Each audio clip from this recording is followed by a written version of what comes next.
Hey, what's going on, guys? So today we're looking at a knife from Real Steel. We're actually looking at a pair of knives.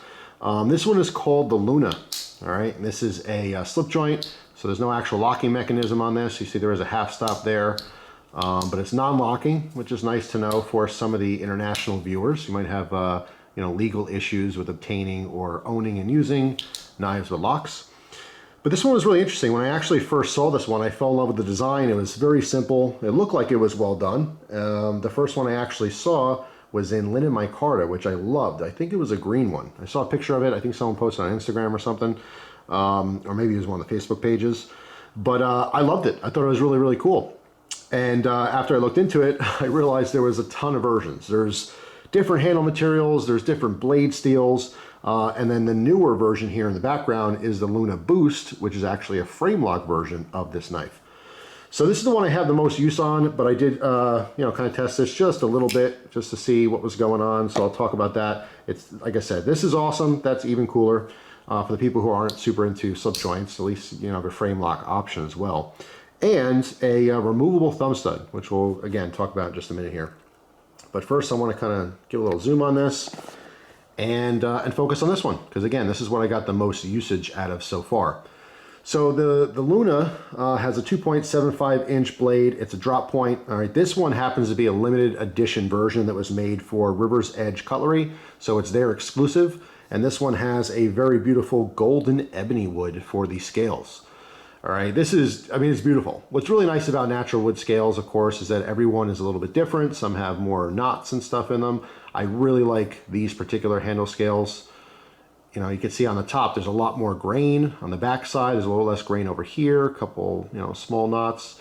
It's just, every single one is its individual, one-of-a-kind piece, which is just kind of extra special. But anyway, the overall length here is 6.6 inches, and these are very light. Comes in at only 1.5 ounces. In this particular case with the wood, there's not a whole lot going on here. You have some hardware, a blade, right? Obviously we have a back spring in here, and a pocket clip, you know what I mean? So yeah, let me back out here. It's super, just lightweight, but because it has a very lean blade on here, it cuts like a lightsaber. It's ridiculous. This thing glides through everything really, really nicely, full flat ground blade. Again, having no lock here. It is hard to open one-handed. You could do so, pushing the knife handle out, maybe kind of flicking it. I did that a couple times just, playing around with it. But generally speaking, you're going to use two hands. So there's a channel that's cut on both sides, and this is the same on all the Lunas. And you can grab that. Obviously, the further away from the pivot, the easier it is. All right, if you grab up here, you can still open it, but it's even easier down here. So you're going to use two hands to actually open it most times, but because of that half stop, you can comfortably close it with one hand. Or like some other slip joints, you can turn it backwards and push it against side of your leg or something to close it as well, if you needed to close it one-handed. So let me zoom in here for a second again, because I want to talk about this half stop. What is interesting is you can see the half stop is not actually halfway. A lot of times on slip joints, it's open and there's the half stop, but this is canted. The half stop is on an angle. This is actually really nice because when this is in the open position, if you want to close it with one hand, as long as you're not holding it up high, if you're holding it down here, you can comfortably close a knife to the half stop and have plenty of room, even if you have larger hands like this, all right? So there's no worry of you cutting yourself. Obviously, if you push too hard, and slam it past that, it might close on your fingers. I generally wouldn't ever recommend closing a knife with your fingers in the way regardless, but I'm just saying if you happen to just do a quick one, it will stop nowhere near your fingers, which is nice. But yeah, really simple design here. Not a whole lot going on. It's just very well executed. In this particular case, again, this exclusive version not only has the golden ebony wood, but also has a D2 blade, which is performed very, very nicely. All right, zoom back in on there. You can see there is a nice blade choil, so it'll be easier for sharpening. Full flat ground blade, again, it just zips through everything. We have jimping on the bottom here, right? No jimping on the top. But my pointer finger, especially with the wood, it actually offers quite a bit of grip, so there's no issue with it, slipping forward at all. But if you did want to kind of hold this like this in this position, having the jimping here gives a nice, secure grip so that if you're doing these like back cuts like this, like I don't know, cutting an apple up or something, or a piece of fruit or whatever, you're not going to accidentally close it on you, which is just nice. On the front here, you can see Real Steel's logo.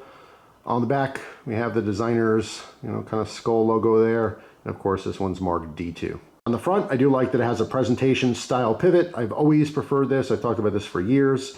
So the actual screw head is on the reverse, all right? So you don't see that. Just gives a nice clean look to the knife. As far as the pocket clip, works fantastic. It's probably one of the thinnest pocket clips I've ever seen before, but it works great. There's plenty of spring tension on this, so it can, you know, accommodate like much thicker pants if you have some denim jeans or something like that. No issue at all. Deep conceal as well. All right, so you just have barely any of that wood poking out. But yeah, I mean, that's pretty much it. I've loved the knife. This one specifically was sold for just under 40 bucks. I think it was like 39 and change or something from River's Edge Cutlery. But you could find different variants in this, again, with different steels across the board. I think a lot of them use the N690, which is also on the Boost, which again, if you're not familiar, is a little bit similar to like a 440C, but made overseas. It's just a fantastic knife. I mean, for 40 bucks, it's beautiful. This will definitely cover your gentleman's knife needs, but it zips through things. Now, obviously, not having a lock and having a thinner blade, you won't necessarily decide to use this knife to do like super heavy cutting or anything, but for light EDC tasks, you know, even to moderate EDC tasks, I wouldn't have any hesitation at all. It is a really, really cool knife. So I experienced that, and I thought, wow, that's great. And I would absolutely love to have different versions of the Luna. Actually, I had someone offer a carbon fiber version, which is cool, but I just really was looking for the linen micarta. I just think they're extra nice looking. But besides that, then I got a hold of one of these.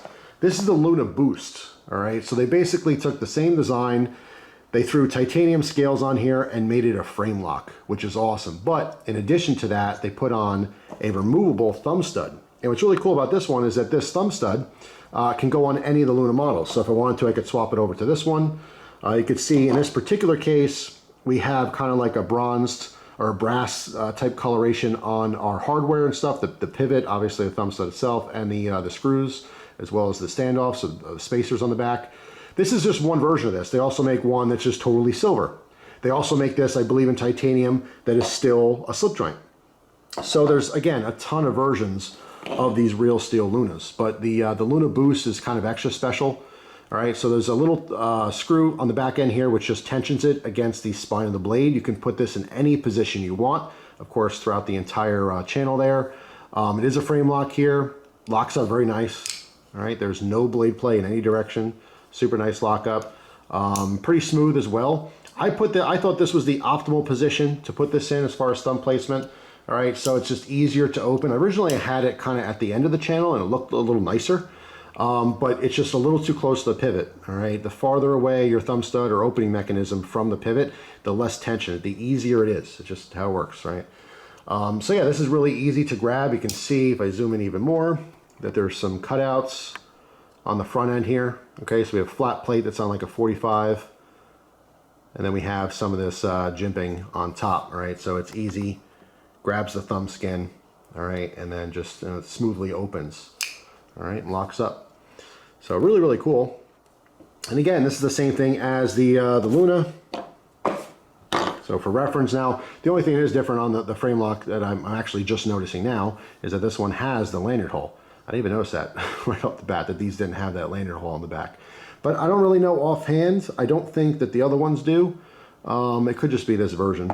I'd have to reference the other models. But yeah, I mean, something this small, I wouldn't put a lanyard on it unless it's kind of like a decorative knife.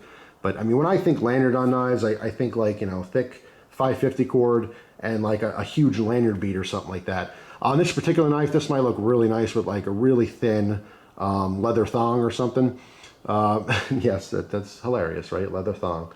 But you know, you guys know what I'm talking about. Just a little strip of leather, maybe a nice little braid in or something. That could be kind of classy. But in all honesty, it doesn't need any kind of lanyard on here. Same thing with the pocket clip. In comparison, you can see it's the exact same style as far as the length, but this one, of course, is in titanium to match. This one does have a slightly different cutout, but still the tension on this was totally fine in the pocket. No issues at all. I mean, most of my carry with this was just 2 different days, and both times I just had like cargo pants on.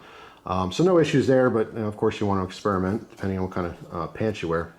Now, speaking of lanyards, this Luna Boost did actually come with a lanyard bead, which I thought was interesting. All right, so this was in the package here. All right, now this one's in blue, which, I mean, If it had blue hardware, I would totally understand. I'm not sure why these were together, but it's cool. I mean, I'll definitely use this on something, but it would have been nice if it was like maybe a brass lanyard bead or this hardware was actually blue. So I don't know where that combination came in.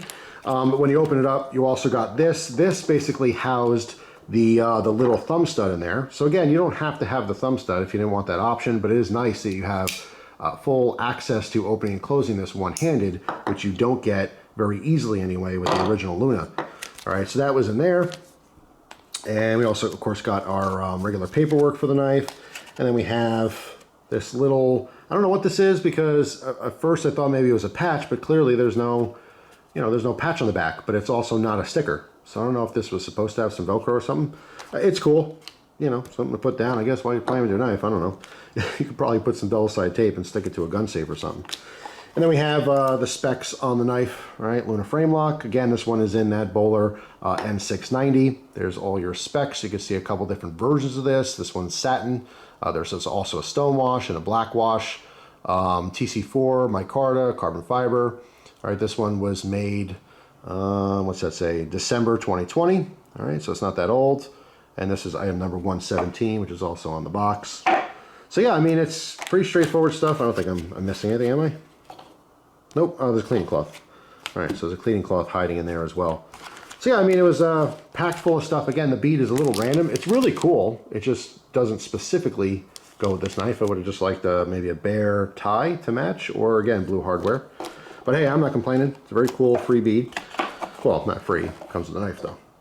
So yeah, there you go. Two versions of the Luna from Real Steel. I have to say, I've always been impressed with Real Steel knives. I've had their Metamorph, I think. Well, I had 2, maybe even 3 versions of it. And that was, I believe, the first front flipper that I've ever used. And I really fell in love with that knife because it had such a delicate blade. It was really capable of a lot of stuff that, most bigger, stouter blades just can't handle. Very thin, lean grinds. I mean, they really do cut like razor blades. But again, it just depends on what kind of knife person you are. What are you using your knives for? If you're on a farm, all right, and you're just, cutting open hay bales and thick rope and all this other kind of stuff, and you're just kind of beating on them and stuff, you might want to go with something else. These are, again, they're more delicate overall. They have very, very fine points. They have thinner blades. But I'll tell you what, if you're in an urban or even a suburban environment, they will totally do whatever you need them to do. All right. I just wouldn't get into like, doing a lot of heavy cutting on zip ties and stuff like that, or thicker plastics. Now, as far as price on this specific one, it's up to $130-ish. Just depends, again, on the source where you're getting it from.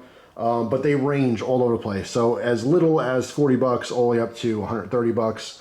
There's a ton of looks and again, a ton of steels. I want to say, don't quote me on it, but I want to say that one of these is offered in S35VN as well. So that's at least 3 different blade options for this style of knife.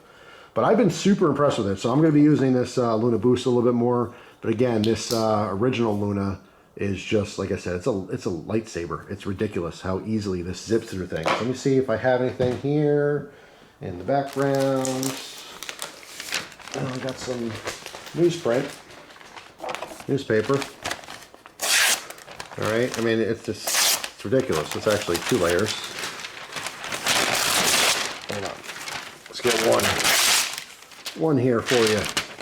I don't know why I ripped that like that. Could have just cut it. But this, I mean, ridiculous. Absolutely ridiculous. So there you go. Pretty darn cool knives. So yeah, definitely worth looking at. But I mean, Real Steel as a brand, I've, again, been pretty impressed with having a handful of knives from them. I'd like to get some more in the future. See what else they have to offer. Let me know down in the comments what you're rocking, because I'd love to see some more ideas for some different models. But yeah, that's pretty much it for this one. Thanks for watching, guys. I hope you have an awesome day, and I'll see you tomorrow with a brand new video. Take care.